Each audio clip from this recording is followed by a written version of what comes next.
Okay. All right, Thomas and Zach, I lied. You didn't have 2 minutes. We're ready. I want to be respectful of everybody's time, so go ahead and get started. So today, first of all, thank everybody for coming. Really appreciate you all coming out. I think this is our 5th AWS Meetup since we kind of rebooted the whole thing. Thomas is looking at me skeptically, but I'm pretty sure it's been 5. So we'll hopefully have another one. We don't have a date scheduled yet, but my friend Thomas will be presenting next time in January on Heroku and integrating Heroku with AWS and how to migrate services from Heroku, which is like a platform as a service provider that I think actually runs in AWS, out of Heroku and into AWS, which is something he's been doing. So that should be really interesting. Today, plan is to build on the last meetup where I demoed like a little game that we created. I'll go through it again today, and I'll do a brief kind of introduction to what we went over last time. But this time, as promised, the goal is to do more of a deep dive in all the individual components that make the game work and how they work, show you some of the code, show you how to build basically a server in AWS that you can use to connect to via WebSocket, and how to push and receive events over WebSocket through AWS. So that's kind of the goal. And as always, we're hiring in Snagajob. We only have one opening right now. It's Site Reliability Engineer. But if anybody is interested, even if you just have a development background, or if you know anybody who's in the market or would be open, we always have cool opportunities here, and we're trying to grow our Charleston office. We just hired a really awesome DevOps engineer recently, Mike. He's over there. So thank you, Mike. Welcome to the team. But yeah, we're still hiring a site reliability engineer, and that's a very broad role where there's a ton of opportunity to learn and grow your skill set and learn a lot about AWS as part of it. So I have to kind of throw this in there. But that's not why we're here. We're here to learn about WebSockets. So tonight I'll be covering how do you use WebSockets with AWS API Gateway, something called Serverless Framework, which is leveraged to provision kind of infrastructure in AWS. How you can build a serverless WebSocket server, which is kind of a oxymoron kind of, but it is that's correct. How you can do that with Serverless Framework and using Python. And also building a WebSocket consumer and a producer, essentially, to send messages over WebSocket and receive messages over WebSocket. And these are all components that are part of this game that we demoed last time. But first, we'll start with API Gateway, which is the core and fundamental piece that enables us to use this technology and use WebSockets in AWS. What I forgot to mention, what we're not covering, is building WebSocket applications in AWS not using API Gateway. We're only covering it using API Gateway. AWS does support building WebSocket applications with application load balancers and containers and all that stuff. We're not going to go over that. The new cool hip way to do it is doing everything serverless and using API Gateway. So we're going to go over that, and that's what I have experience with. If you want to know about those other things, Google is your friend. Don't ask me. So API Gateway is Amazon's supported service for exposing kind of like a public API that people can interact with and consume with. It could be phone clients or people on the web, on the browsers, whatever. And originally, it was only supporting REST APIs, which is HTTP essentially. Then I guess it was probably last reInvent, which was last December, they announced support for WebSockets, which is great, and that's what this is about. So we've been able to build WebSocket-based services leveraging Amazon API Gateway. You guys still hear me through this? For about a year now. And then this reInvent, like a week ago, they announced HTTP APIs, which is basically just REST API minus a bunch of features, but it's cheaper because people were complaining that they were paying too much. So they're constantly growing this service and trying to encourage users of Amazon or AWS to leverage this as their ingress point for all of their exposed public and sometimes private services. So with API Gateway, what it does for you is it manages all the hard parts about WebSockets, which is the infrastructure. So if you wanted to build a web WebSocket service in AWS, you would have to manage keeping many different open connections open, scaling servers out and in based off of the amount of people you have connected to your WebSockets potentially, transferring connections if you lose a server and things like that. And so there's a lot of complexity with managing WebSocket connections that you no longer have to worry about with API Gateway, because you're basically paying Amazon to handle all of the infrastructure for you, and you're just going to interact with an API, and that's how you interact with all your different connected clients that are connected via WebSocket. So basically, just AWS is just a bunch of APIs that do stuff with infrastructure behind the scenes. This is just another one of those things, basically, essentially. So they're just saying, hey, pay us $1 for every million messages you send over a WebSocket, and 25 cents for every million connection minutes. That's pretty cheap by my standards. And you can use this API, and we'll manage all the infrastructure for connecting and sending messages, receiving messages over WebSocket. So last month, went over the Snagajob Tumble Race, which is a game that I built and demoed last time. And it has a number of components, essentially. And it's a WebSocket-based game. The goal was to demonstrate live events and WebSockets in action. So the game has a few major components. You have the gamers, which are whoever's got one of these. This is a wireless joystick, it's called, I guess, an NES controller, essentially. And I have some USB receivers plugged into my hub back here. So if I press a button on this, it wirelessly transmits a signal that gets received by this receiver. That receiver is recognized by my laptop as a joystick. And over here, I have the game event shipper, which is a Python program I've written that runs on my laptop and just receives those events and forwards them on to Amazon. So it just packages them up nicely and figures out which button was pressed and who pressed it, so I don't get them mixed up. Once the events go to Amazon, they are processed or shipped over WebSocket to Amazon API Gateway. So my Python script has a open WebSocket connection that Amazon's managing for us. And I send events over to API Gateway and also through a service called Kinesis, which I can talk about later. And finally, they get processed in Amazon and they get forwarded back over WebSocket to the spectators. This thing's kind of blocking it, but that says spectators up there. And so this is an online game, so you could have people participating from different places, essentially, and some people that could just be watching it. So just to give a brief understanding, because a lot of the deep dive here is assuming you understand how the game works. I'm going to do a quick demo of just roughly how it works, but we're not actually going to play it until later. But if I've got make sure everything's running here. So green, I'll refresh the page. I may have lost my connection. Let me restart everything here. Oh, it was showing it? Oh, it is there. Okay, well, rerunning it now. Up, down, left, right, A, B.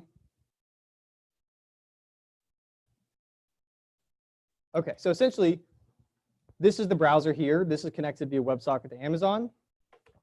I'm pressing the button here.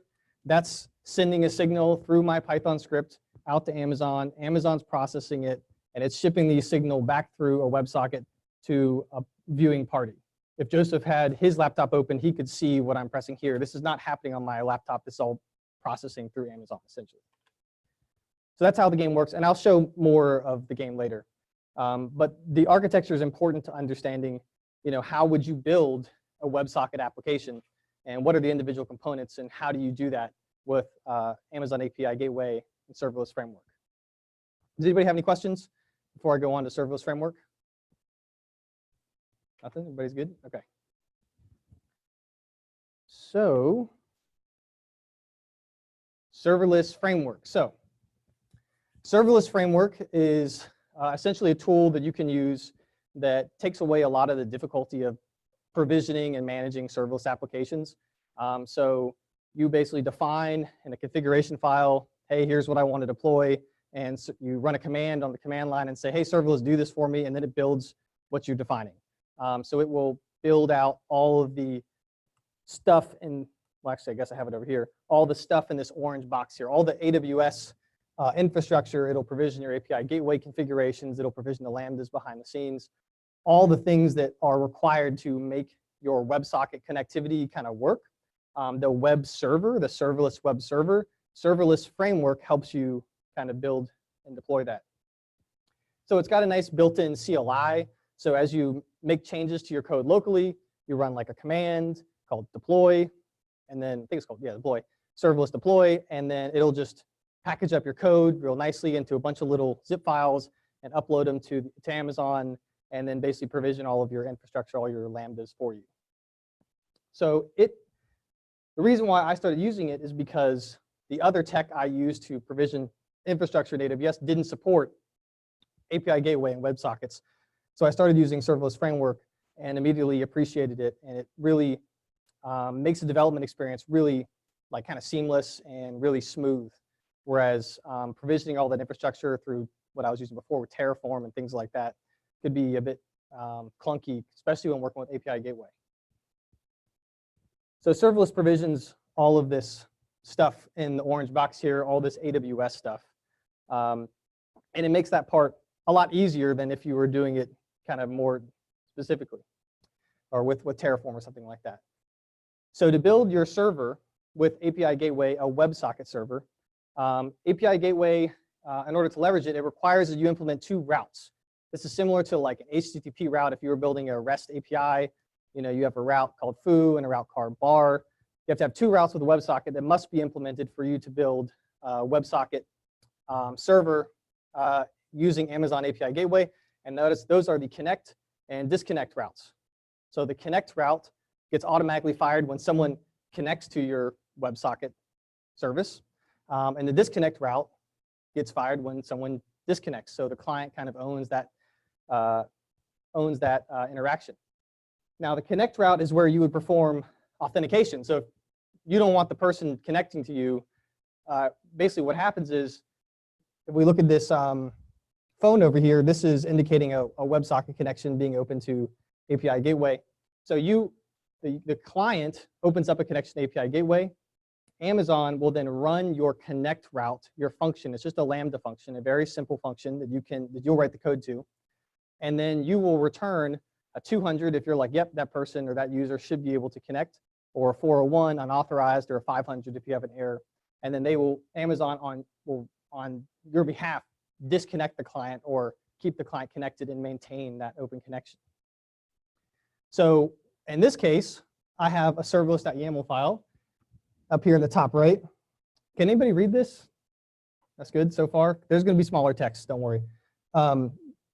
So this connection manager is what I called it. And serverless.yaml, you can define, the serverless.yaml file is a file where you define all of your functions that you want to deploy in Amazon. So this is the first one we're going to define. And this one is called the connection manager.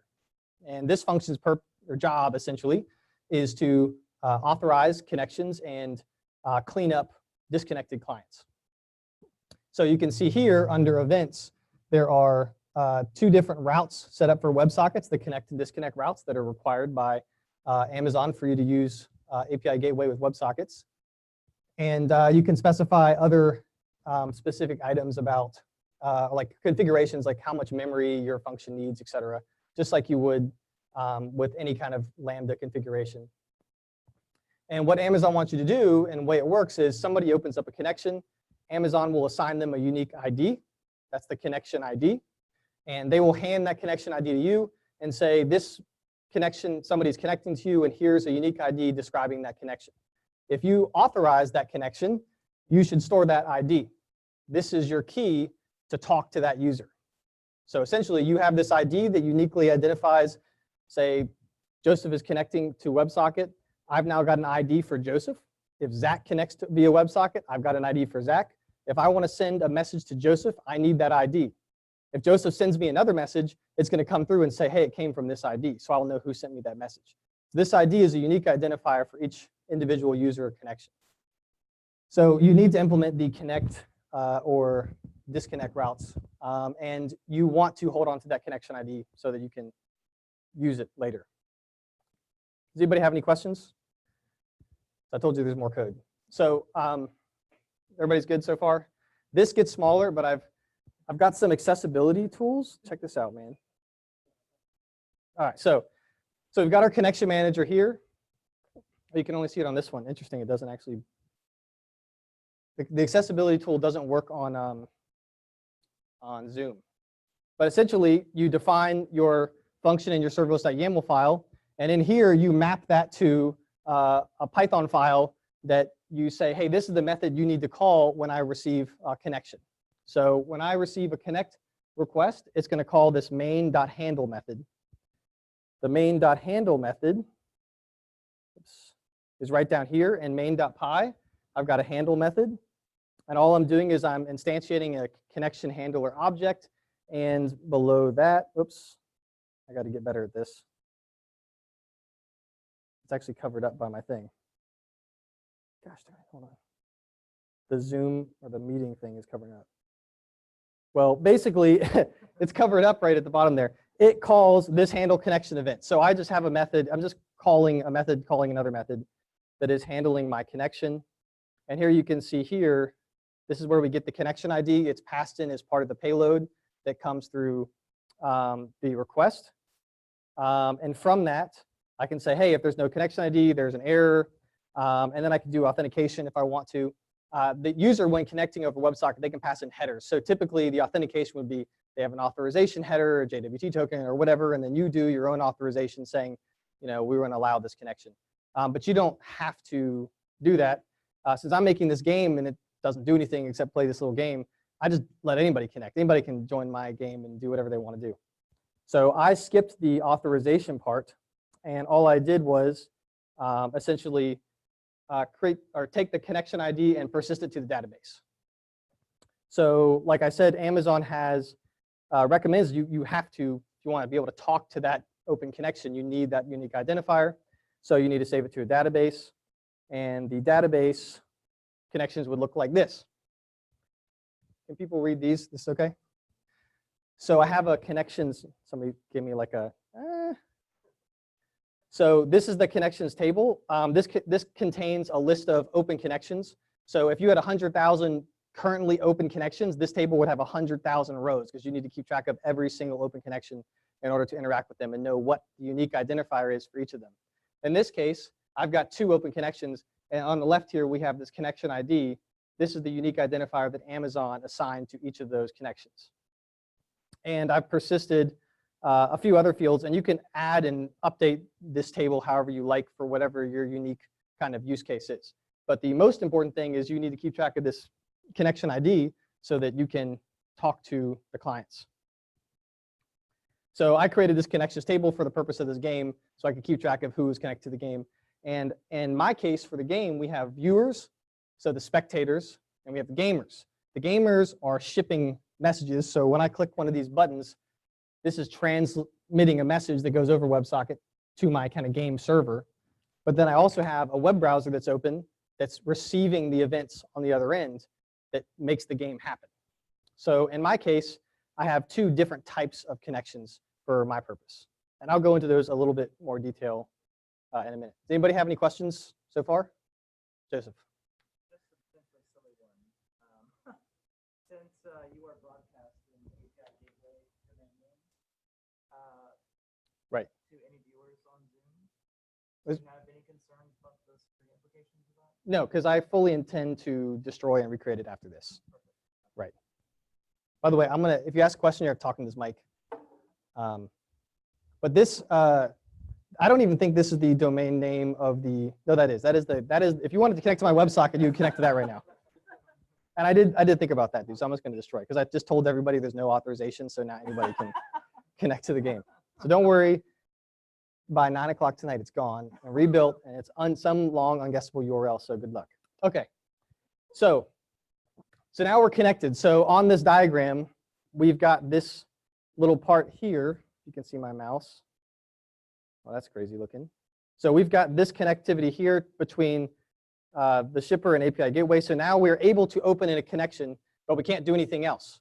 We haven't figured out how to send events over the connection, to transmit events back to other subscribers. So we're going to go through all of those pieces next. So one of the most important things is you can implement a connect and a disconnect route, but that's not going to do anything except allow people to connect. You now need to implement new routes so that people can send new different types of messages over your WebSocket, and you can transmit types of messages back. So in our case, we want to add the submit event Lambda. We want to be able to send it a message. We want to be able to submit an event, which is me pressing a button. Every time I press a button, that's one message that goes over the WebSocket. That's like 10, right? So we need to implement a way to do that. And the way we do that is by creating a new route. So in Serverless Framework, it makes it very easy to just add a new route right here, route submit IoT event. And I just define a handler that gets invoked. So all my handlers are called main.handle because of the way I structured my repository. But essentially, you just define a method that gets invoked whenever a message traverse gets pushed via that route or to that route.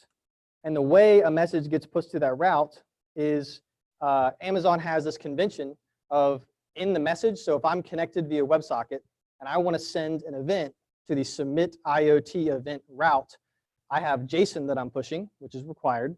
And in my JSON, I have a property called action. And it actually cut off on the end. But at the top level, I have to have a property called action, and this is the route. So I'm basically, when I push a message over the WebSocket, I'm saying, hey, I want to talk to this particular endpoint. So as I am talking or communicating to API Gateway via this WebSocket, I need to know what route I'm trying to hit. It's the same thing as a URL, essentially. So your route could be a path or something like that. So the top level property of action must be configured. And in some of my code here, I have this WebSocket format for, this is a model class that's, whenever you press one of these buttons, it gets mapped to this model object. And this model object has a format specifically for WebSockets and a format specifically for messages that are shipped over Kinesis, because I told you the messages get shipped twice every time. And this action, top level action element, is essentially this submit IoT event. So you just concoct a JSON message that says, hey, I want to talk to the submit IoT event route. So the action is submit IoT event. You push the message over there, and the Lambda that's receiving that message will be fired automatically. Does that make sense? Everybody understand? I saw you move your hand. No, you're good? Okay. All right. So here's a better, here's what an actual message in our, oh my gosh, system looks like. So here's submit IoT event message. The type, because we have different message types to play the game, the type of this one is called an NES click. This would be if the color blue, which would be one of these controllers, press the A button. And the source of it would be WebSocket because it was submitted over WebSocket. So that's one example event. So what happens is that message gets transmitted over the WebSocket to API Gateway because API Gateway is managing that connection. And that invokes my Lambda. My Lambda then looks up who's interested in this event and then transmits the event to all interested parties, which would be the spectators in this case. Everybody understand that so far? All right, I'm going to confuse you soon, don't worry. So the next question is, how do we send events to specific spectators? So suppose we had 5 different games going on at the same time. Suppose I was selling this game. We can't have everybody play the same game, so we have to have some spectators interested in certain games or viewers interested in one game and other viewers interested in another game. So this is how a chat client might work if you had like a chat room. You'd have a bunch of people connected to the chat client. You'd have different chat rooms, and some people are in some rooms, and so they're interested in messages coming into those rooms, but they're not engaged in other rooms, so they're not interested in messages in the other rooms. So the way I did it is I created, actually borrowed a concept I did for something for Snagajob, but the concept is a subscription.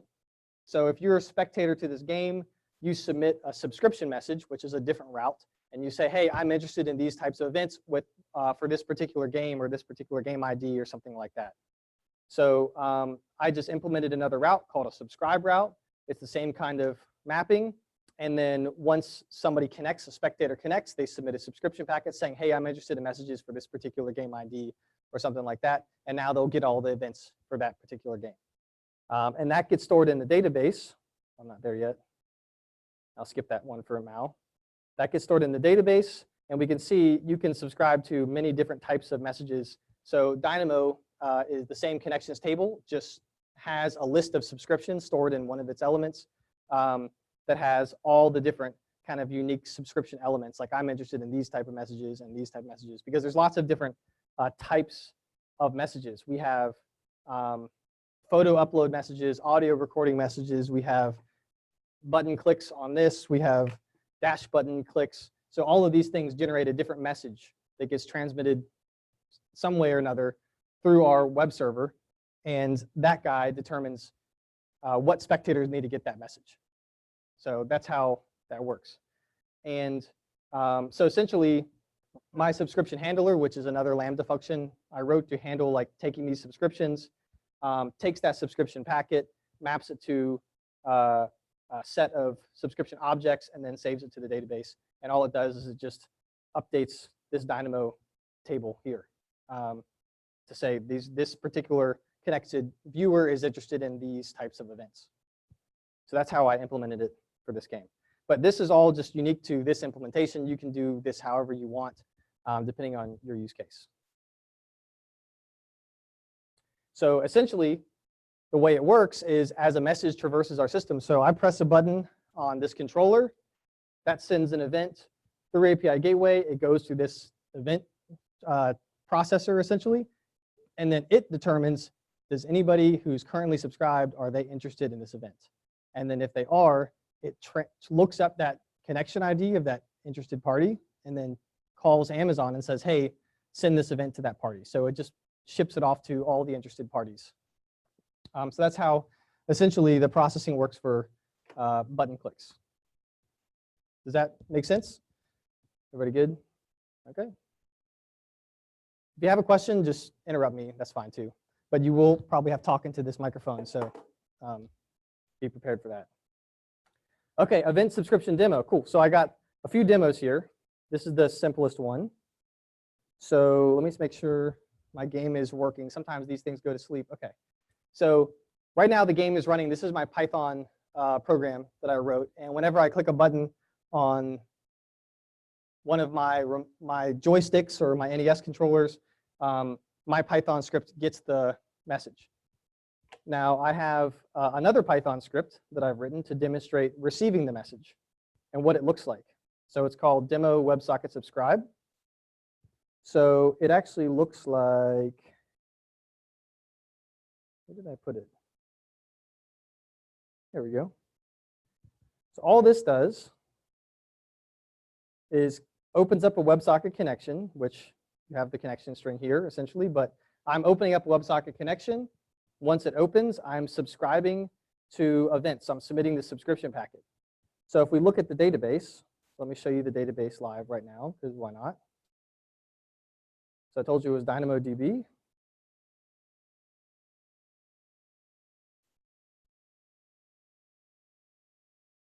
So here's my connections table. I currently have 2 open connections. One is my browser that's got the game open right here. It has a bunch of open subscriptions. So it's listening to events. So when I click a button here, we see it update on the UI. I also have a connection because my event shipper, which is this tab right here, I'm pressing buttons and it's submitting stuff over WebSockets. So it's sending off those messages. Now I'm going to add another connection. So my Python script, which I just showed you, which has this subscribe packet that it's going to submit. So it's going to connect, submit a subscription. So demo WebSocket subscribe. So it's going to connect to the WebSocket. It's going to subscribe to all these different types of events. Now, when I press this button, if my live demo works, we should get something right there. So that's how quickly it comes through. So we're getting the event twice because every time I click the button, if we remember that original diagram, the event's being shipped twice, once through WebSocket, once through Kinesis, which is, so it's going through two places as part of the game. So I'll talk about that more. So you can see the message type here on the left is Kinesis or WebSocket. So now I've got three open connections, and my table should be updated to reflect 3 open connections to the WebSocket right now. Anybody have any questions? Good? Everybody's good so far? Okay, all right, so, oops. Okay, so we've got like all this green is stuff I've covered. So we've figured out how to create a route that can receive events, how to transmit those events back to subscribers, how to connect and subscribe. And we've kind of talked about how to connect to the API Gateway. But there's how do we actually push the events over WebSockets? So we know how to receive the events, but how do we push the events? So the Python process, which is the one that when I click this button, it ships the event, is running, and it's got all of these it's listening. It's got a Python library called Pygame, which is a nice little library that allows you to interact with joysticks. And you'll receive an event. Whenever I click a button, you'll get like a little joystick event that you can consume. So the main thread of my Python process is just listening to new events, and it's instantly shoveling them to an in-memory queue. So 100 times a second, it's listening to events, and as it receives them, they're being shoveled to an in-memory queue. And the main thread also spawns a kind of worker thread, that's the shipper, and all it does is listens to that queue and just really quickly ships those events to Kinesis and also to, via the Amazon API to, to Kinesis and also to the over the WebSocket connection. So that's how the kind of Python script process works. So like here's a little code example. It's just an infinite while loop, sleep 1/100th of a second, and then receive all the events. So just loop through all the buttons that have been pressed since the last 1/100th of a second ago, map them to this kind of object, which is the NES event object, and then put them on the conveyor. So I call it a conveyor. The conveyor is the in-memory queue. So I'm defining it up here. So I have this in-memory queue that I've defined, and has no max size. And as buttons are pressed, they just those events get shipped, put into an in-memory queue. So that's step one. So receive the message, transmitted messages or transmitted signals from the joystick, throw it on the in-memory queue. Step two, this is that shipper thread. So you have a sub-thread that's just running, and it's listening to that queue, and it's running in an infinite loop, and it just pulls all the stuff off the queue, batches it, and ships it, and does it very quickly. And it also does this mic recording thing, which is a totally different thing, which you'll see in the demo. But basically, it's listening to that queue, pulling those events, and submitting them over WebSocket, and submitting them over to Kinesis. So here's the send events method. And I can make these slides so you'll have time to look at the code if you're interested. Some people had expressed interest in the code last time. I can make all the slides and some of the code available on GitHub, like after this talk, if anybody's interested. This send events method, you pass it a list of events that they're ordered that you want to send. It just takes those events and gets them in the proper format. So the Kinesis format that you ship event to Kinesis is different than the format we ship over WebSocket. So I get those in the correct formats, and then I asynchronously submit them off to their destinations. So one of them isn't blocking the other one, and they just go as fast as possible. Anybody have any questions? Zach.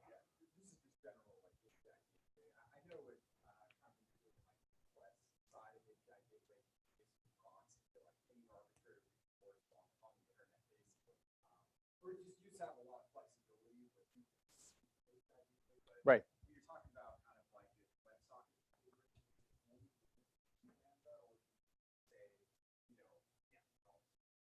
So can you only configure a Lambda consumer, essentially?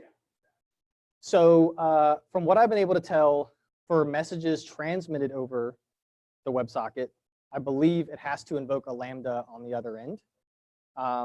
But nothing is preventing you, like if you have some sort of Docker container that just runs on a schedule or is listening to some other event stream, to look up that database table and hit API Gateway to send messages. But I'm not 100% sure on that. I don't want to give incorrect information, but from what I've seen, I believe it has to be a Lambda that gets invoked as a result of a new message on a route that you've configured. Any other questions? Forgot to give him the mic. That's okay. No? Okay. The only reason I asked for the mic is so that if anybody looks at the recording, they can hear what the question is. All right, so now we've got the top chain here. So what about Kinesis? So the reason why I implemented Kinesis in the game is that Kinesis is Amazon's live event streaming service. It's serverless as well, just like API Gateway and Dynamo and Lambda. It's similar to Apache Kafka, if anybody's used Apache Kafka. It has a lot of overlapping functionality. What Kinesis does is it's kind of like a message bus, but has some extra functionality on top of that. And so originally when I built the game, I implemented with Kinesis and didn't do it WebSocket end to end. Now what Kinesis is great for is it can guarantee ordering. So when you press the buttons in a certain order, they're guaranteed to make it to the other end, and Kinesis is going to receive them in that same order. So when I submit the messages to Kinesis via an API call, they're all going to be in this kind of Kinesis stream in the same order, essentially. When I submit them over WebSocket, that order is not guaranteed. So if I press ABA, one of those may be handled, one of those messages may be handled by one Lambda, another one, another Lambda. They have resource contention. They might get processed in a different order. So they might make it to my spectators in a different order than I originally pressed the buttons if I'm fast enough. That's kind of one of the elements of the game. But with Kinesis, the order is guaranteed. And if we want to set up processing of Kinesis events, fortunately, Serverless Framework also supports that. So all you do is you just define another function, just like we did with the other ones. And we can have an event source as a stream, and we can pass in a reference to the Kinesis stream that we want to fire the event. So if I put a message on the stream, that'll run the Lambda function, essentially. The downside with Kinesis in terms of building a game is that it's a polling-based system. So when Lambda is interacting with Kinesis, it's calling Kinesis once per second saying, do you have any new messages? 1 second delay in a live game is really slow, but in most use cases, it would be totally fine. So, but for the game, I realized that things were really kind of sluggish, and so I added the other WebSocket kind of route as kind of the primary part of the game. So essentially, when we press buttons here, the messages get submitted via WebSocket and also to Kinesis. And this guy, another Lambda that's consuming from Kinesis now once per second, consume up to 1,000 messages in a second, or every time it polls. I think it actually might be up to 10,000. But it can consume a lot of them at once, and it will process them in order. But it can only poll at most once per second. So, but it will guarantee ordering. So that's the advantage using Kinesis. And so point is, Serverless Framework makes it very easy to set up a consumer from a Kinesis stream. So it's very easy to just like write some code. They can just listen to an event stream and just do some work. So this right here, this little green box right here is just showing some of the logic in how we're, oh gosh, I lost it. Let me zoom out. I'm still getting used to this accessibility thing. Let me get back. Here, okay. Be careful here. Zoom. Yeah, so basically when messages come through, I'm just looking at these open connections, verifying that they're still available, and then sending messages to the appropriate connections. So this is an example of sending messages to subscribers from the Kinesis stream. So Kinesis kind of gets these events, and then it sends, the processor kind of receives the event and forwards it on to all the subscribers that are interested. Get out. Does anybody have any questions? This is just like the other two. It's a basic Lambda invocation with a handler, and you just run whatever code you configure with it with Serverless Framework. Does this all kind of make sense? Right. Yep.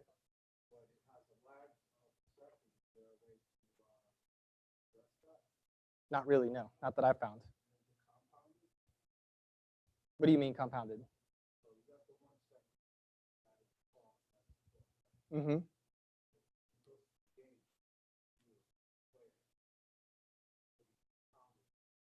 No, so because it can pull like 10,000 records every time, every 1 second, it can actually process those 10,000 very quickly, so the game doesn't ever get behind. The other thing is, Kinesis is a 1 second polling if the last time it checked, there was no messages on the stream. So if it received 10,000 messages, process them all, Lambda will immediately go back and get the next batch. But if it received so many and then there was nothing left, there wasn't like a leftover balance of messages essentially on the stream, it will wait and poll once per second till the next message comes in. So I can actually demo it because I have a demo for showing you how all that works. So make sure, hopefully everything's working here.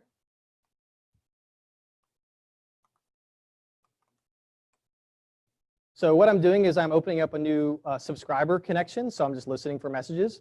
If I press a button here on my remote, you'll see that the WebSocket event, I press the button, goes through my shipper, goes to Amazon in Northern Virginia, gets processed, comes back down to this script I'm running right here. So the WebSocket is very quick. So I hit it, there it is, then Kinesis, there it is a second later. So that's the delay you're looking at. Sometimes it's very quick because Kinesis is polling, so it might get a message in there right before that poll happens, and it'll come back really quickly. Other times it can be as long as like a whole second basically before it processes that message. So I can press a bunch of buttons and you can see the green comes in and then all the blue comes in. So that's essentially showing the delay of using Kinesis for live events versus having a WebSocket like trigger a response immediately. Anybody have any questions about that? That all makes sense? Yeah, Zach? Yeah, I was just curious, like on the scalability, say like WebSockets, because I don't know if you can talk about like throughput, like events per second or anything. So the question is about scalability, WebSockets for processing events versus Kinesis.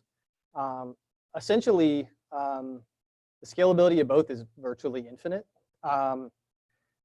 You can scale Lambda horizontally. So a Lambda, every time a message comes over that WebSocket, a function is run. A Lambda function is run. You have a maximum amount of concurrency provision for your AWS account. So by default, that's 1,000. So you can run 1,000 consumers at one time to receive 1,000 messages that all came in at the exact same time. Kinesis is scaled with Lambda based off of what are called shards, but you can scale up to 1,000 shards, which means 1,000 Lambdas can consume those 1,000 shards. And as messages get submitted to that stream, they get distributed across all the shards, which means they're evenly distributed depending on your architecture, but they should typically be pretty evenly distributed. So you can scale Kinesis very far. And reInvent, which was just like a week ago for Amazon, they announced concurrency for Lambda, which allows you to have numerous Lambdas consuming from a single Kinesis shard, which is a new thing. Before that, you could only have one consumer per shard, but now you can have numerous consumers per shard, which helps you on the scalability aspect. So you don't necessarily have to scale the shards, you can actually scale the Lambda concurrency. One kind of follow-up, I'm sorry, man. Yeah. Would you always have just like one socket defined, or is there ever a use case where you have, say, like multiple sockets? You know, does that help at all from like a scalability standpoint? So the question for the recording is, would you ever have multiple open WebSocket connections instead of just one? Would that help for scalability purposes? I can't think of a reason why it would really help right now, but I haven't like thoroughly load tested it. I can say that I had a coding issue I was dealing with a while ago, and I just had 3 sockets open to make it easier than just one, because I couldn't figure out how to get it to like work properly. And I didn't notice any performance improvement or degradation. I just had more open connections. I would say you typically want to avoid that because every connection minute you're paying. So if you open up n number of sockets for every single client, you're like doubling your costs or dramatically increasing your costs to maintain all those connections. But I've had literally thousands of messages per second come over a socket with no noticeable performance like degradation. So I haven't seen an issue. Thomas.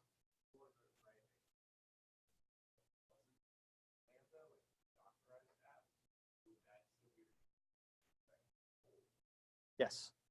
Wait, actually, no, I don't know. I think so, yes. So the question is, if you use a Docker container to consume from a Kinesis shard, is that restricted to a 1-second poll?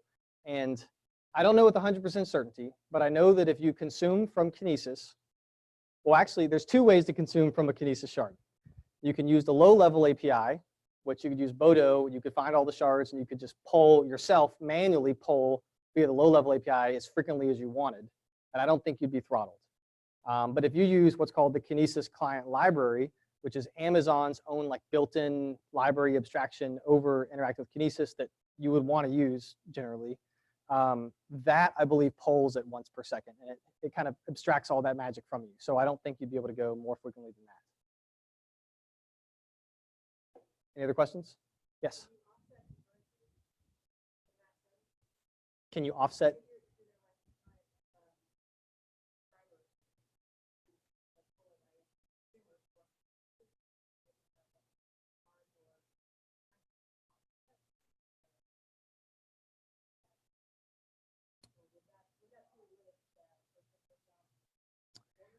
So with concurrency, from what I've read, when you add the concurrency to Lambda for consuming from an individual Kinesis shard, it's intelligent enough that it only gets messages. So with shards, you have this partition key, which is how you uniquely identify like messages so that they remain in order. And so each concurrent invocation would only get messages of that one of a type of a key so that they wouldn't get processed out of order. I don't know if that answers your question or not, but essentially you will not lose ordering by scaling up concurrency. I know that for a particular shard. And Kinesis, if you didn't want to scale the shards out to get more concurrency, you can now with Lambda scale up the concurrency, but it will not impact ordering. I don't know if that helps.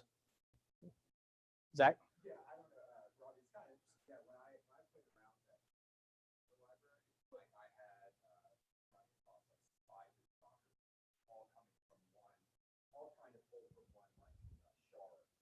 Basically, that library has like hey, on this partition key, like only this subset of messages goes, and that it kind of like intelligent, like kind of distributes all the messages.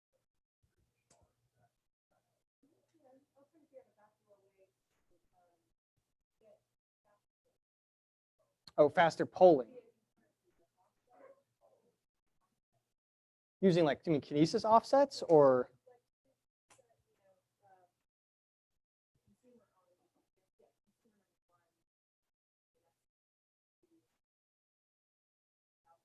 So you're like running multiple threads on the same, yeah. Right, so if you use the low-level API, you could do it that way. But with the Kinesis client library, what it's doing is literally running a Java process like on your server that's like connecting to Kinesis for you and then grabbing those messages and like shoveling them to your process like over a socket or something locally. So in that case, you can't really get around it. It's a use case thing. Right. Right. But the 1 second delay like only really matters if you're like most messages, if they're a second old, it doesn't matter, right? So in most cases, a 1 second delay, even with a chat client, is like not that big of a deal. It's really like with a game, like in this, where the 1 second delay can be a problem. So like we internally at Snagajob for our streaming stuff are using Kinesis because a 1 second delay doesn't matter to us, right, for our use case, right? Because we're not building a game or maybe some other type of like really live app where 1 second's too much. Okay. Anybody else have any other questions or are we good? Thomas is like, we're good. All right. All right, so here's the TypeScript. Okay, so the UI for the game, which before I go into here is this thing. This is written in Angular 7, I think, and it's using TypeScript to build this UI, and there's a lot of logic in here to make the game work. Now, the UI has to connect and receive messages. So this is showing 2 different services that I wrote in TypeScript. One of them handles connecting to the actual WebSocket, and it's got some functionality in here that once the connection is open, so there's an on-open kind of callback. Once the connection successfully opens, call this subscribe method. So that's what this is right here. So when the connection is open, submit my subscription, and that is this kind of thing over here, which is all of those subscriptions I talked about before, which says I'm interested in these particular events and so on and so forth. So basically, in my component in Angular, I have this event stream service, which is this guy, which sets up my, which instantiates a WebSocket service, which is which is used to connect to the WebSocket. And the event stream service is what I run in my component. Sorry, I skipped that.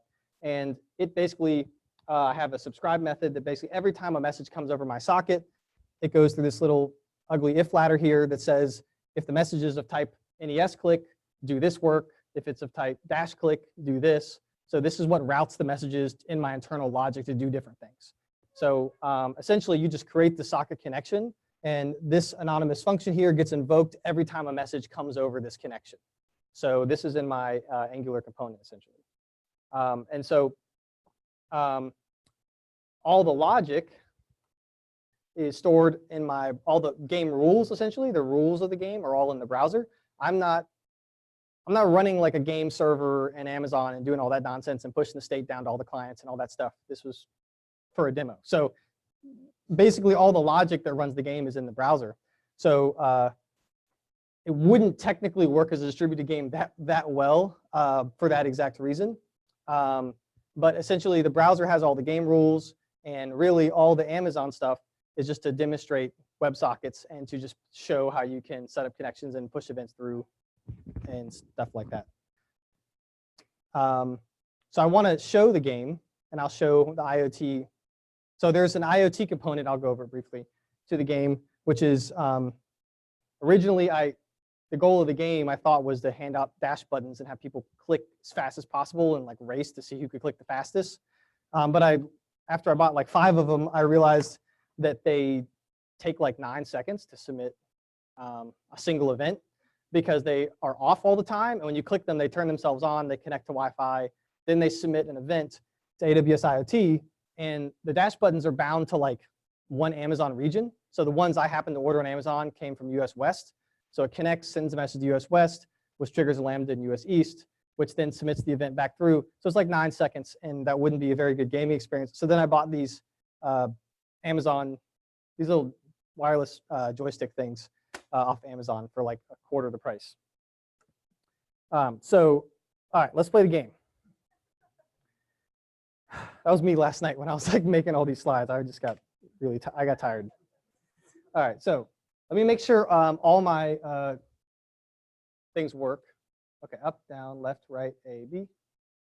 Up, down, left, right, A, B. Okay. Okay. One of these controllers, honestly, is not very good. Left, right, A, B. So I don't know which one it is. So one of you is going to deal with a kind of frustrating experience. I apologize. Down, up, down, left, right, A, B. Right, A, B. Okay. Okay, so here's how the game works. So we played this last time, but I'm going to play it again this time because I spent a lot of time on this game, so I might as well get my money's worth. So I need my phone. I need this thing.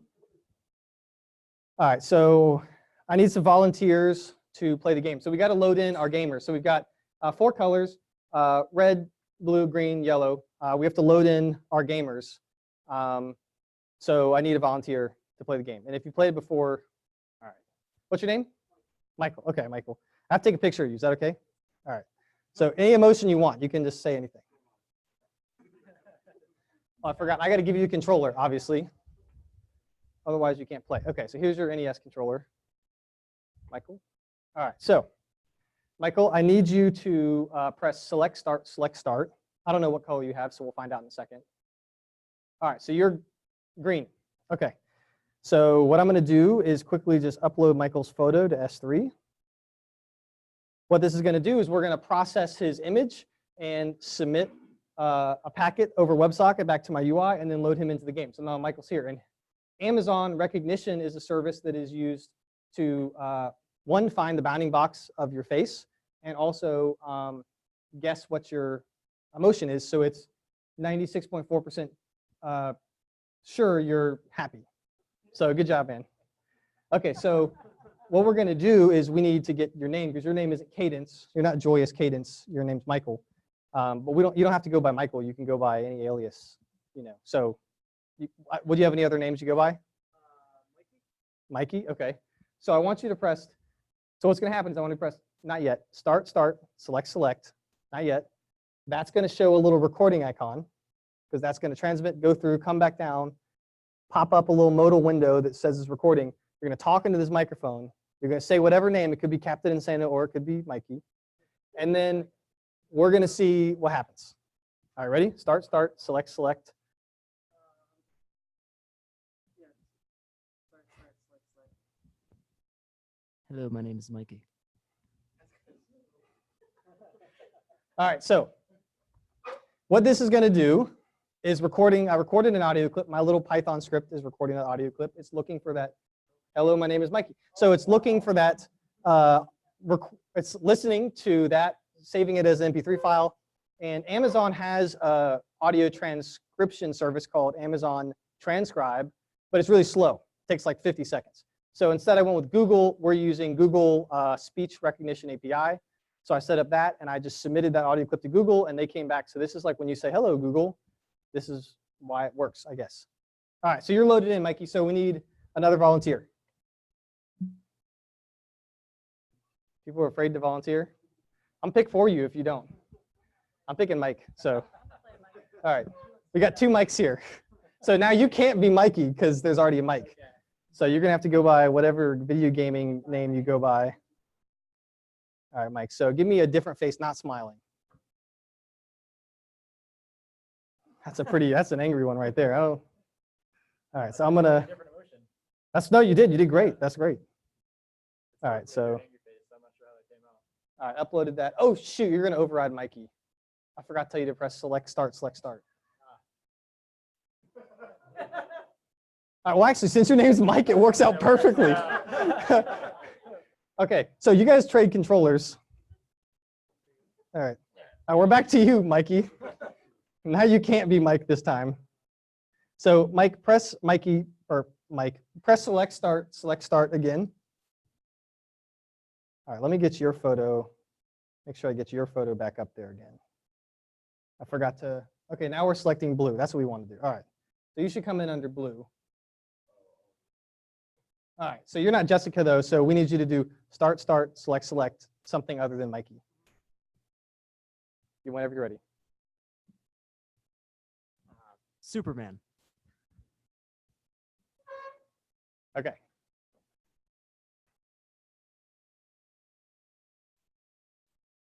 There you go, Superman. All right, sweet. Okay, so Mike, it thought you were calm, and I thought that was like a really intimidating stare. So Amazon was wrong on that. I don't know what happened there. Yeah, I don't know what I did. Okay, let's try that again without deafening everybody. Anybody? All right, I'm making you do it, man. All right. All right. Something other than calm or joyous. I mean, you could just do like a frown, like, oh, thinking. That's like a good thinking, pondering face. All right, you got to do select start. So start to wake up your remote, and then select start.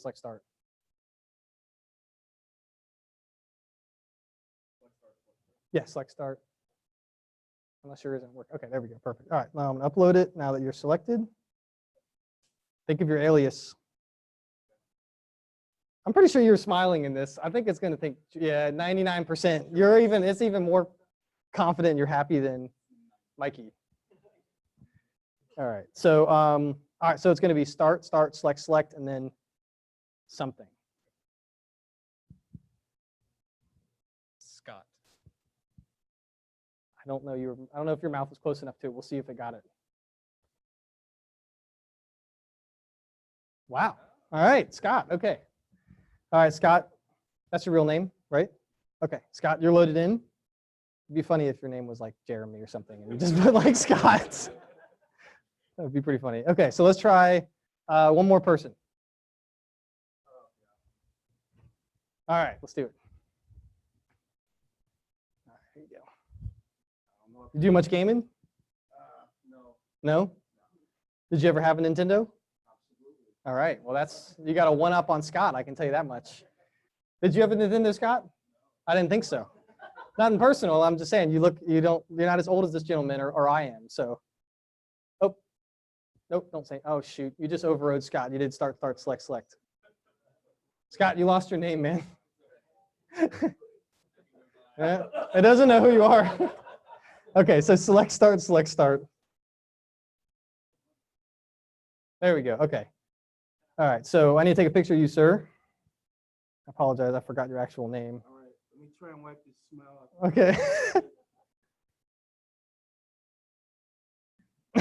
That's a good one. Okay. All right. My phone's processing. All right. Upload. Boom. All right. All right. So your name doesn't have to be Carl, right? 69% that you're calm. So Amazon's really failing today on the image recognition. Okay. So start, select, and then whatever you want to go by. Bruce.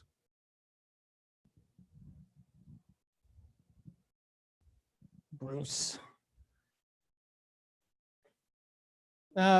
Google doesn't know who you are, man.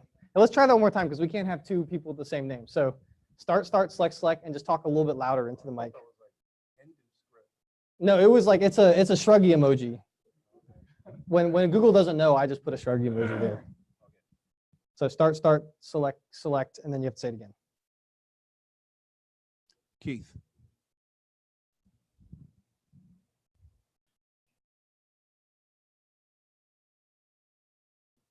Come on, Google. It may have gotten shruggy twice. It may have updated it from shruggy to shruggy. Do it one more time. All right.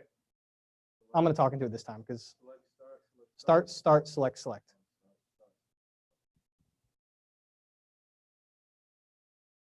Try it again. Start, select. Keith.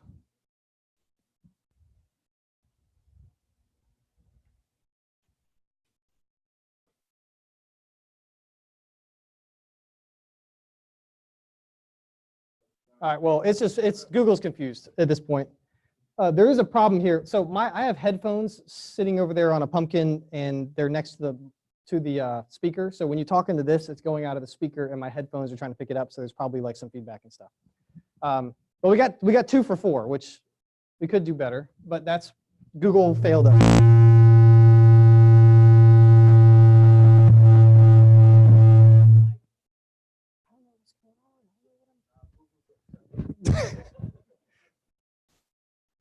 Every time we make a mistake, it like comes on really loud like that.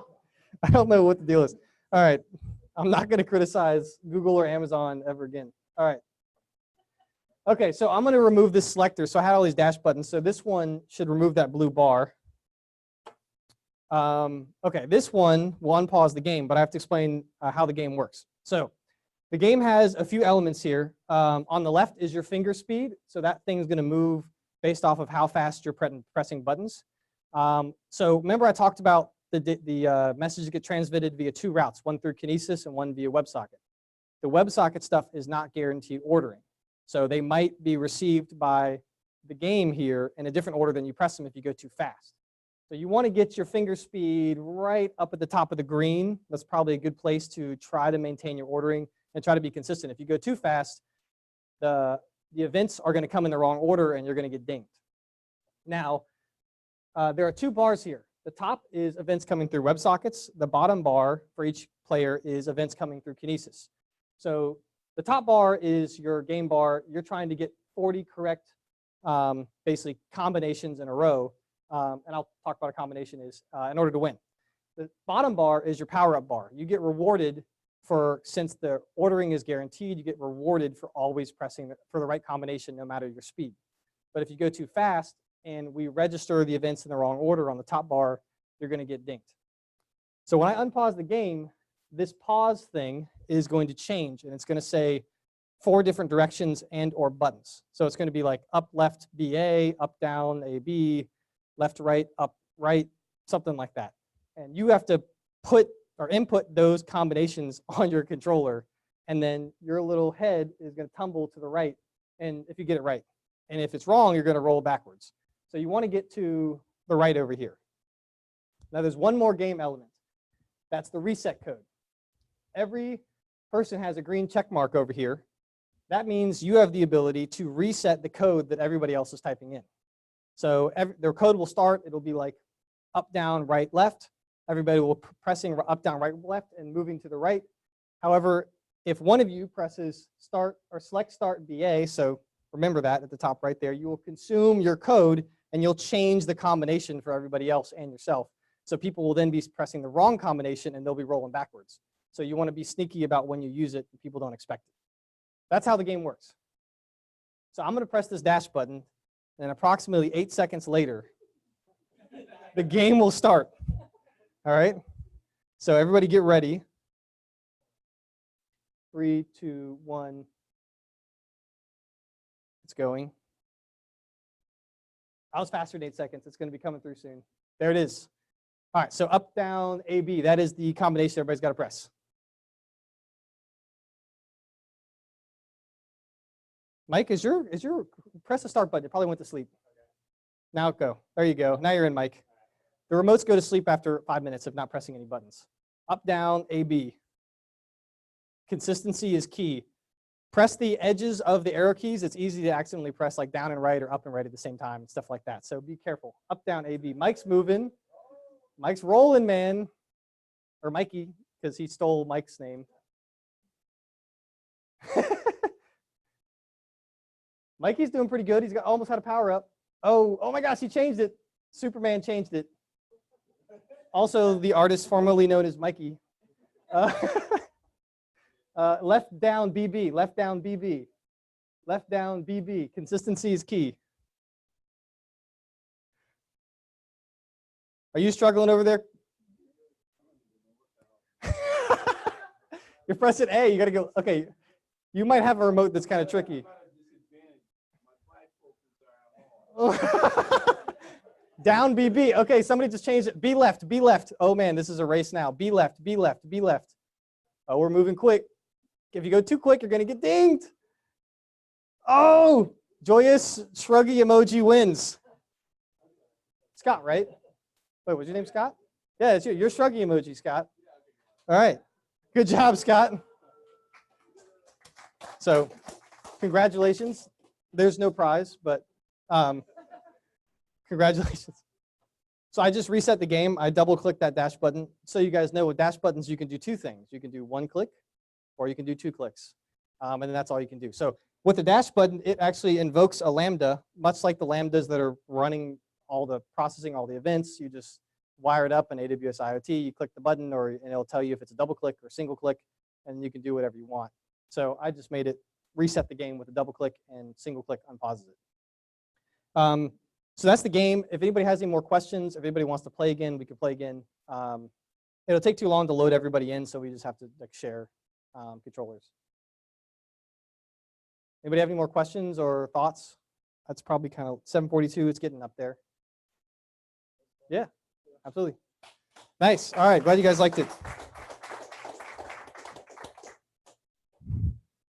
No more questions? We're good? No final questions? I'm going to mute and stop the recording. All right. That's it. Thank you, guys.